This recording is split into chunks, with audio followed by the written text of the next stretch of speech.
Я родилась в Козьмодемьянске и прожила здесь до 16 лет.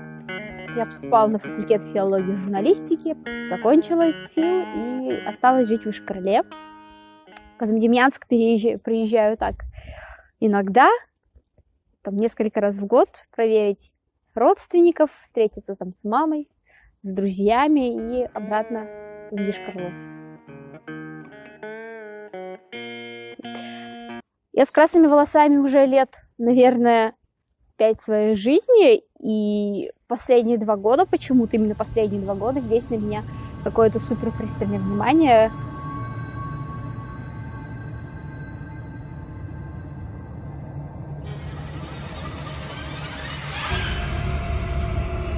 Люди показывают пальцами, дети там шушукаются, и я понимаю эту реакцию со стороны детей и подростков. Как бы дети, они такие открытые, искренние, и они все свои эмоции на показ, то есть у них нет еще каких-то таких жестких норм морали, они вот открытые всему миру.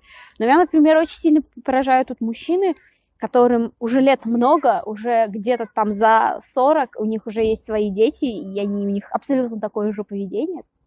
Вчера на меня мужчина один показывал пальцем, тыкал в бок свою жену и говорил: ты посмотри, ну ты посмотри!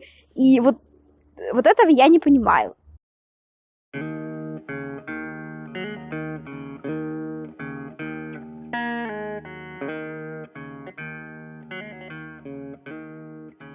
В общем, у нас с сестрой была такая фишка в детстве, мы любили мыть падик.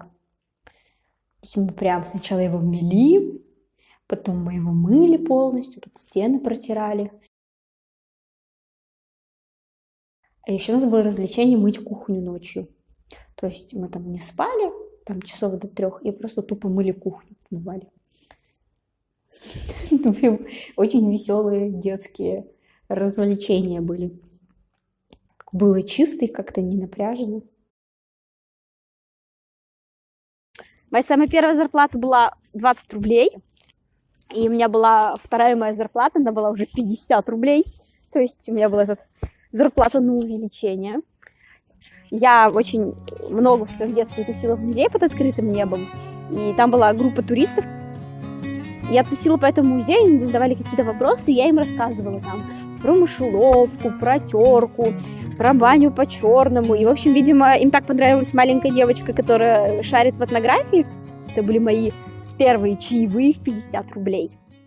На эти деньги я почему-то купила маме лопаточку переворачивательную, чтобы блинчики переворачивать. И какие сладости себе набрала. Эту лопаточку мама до сих пор лежит с подписью. На этой лопаточке была Машина первая зарплата.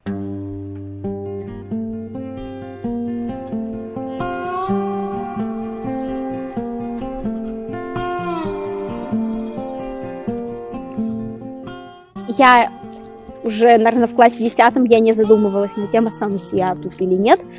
После школы я твердо знала, что я поступлю в высшее учебное заведение и уеду из Козьмодемьянска.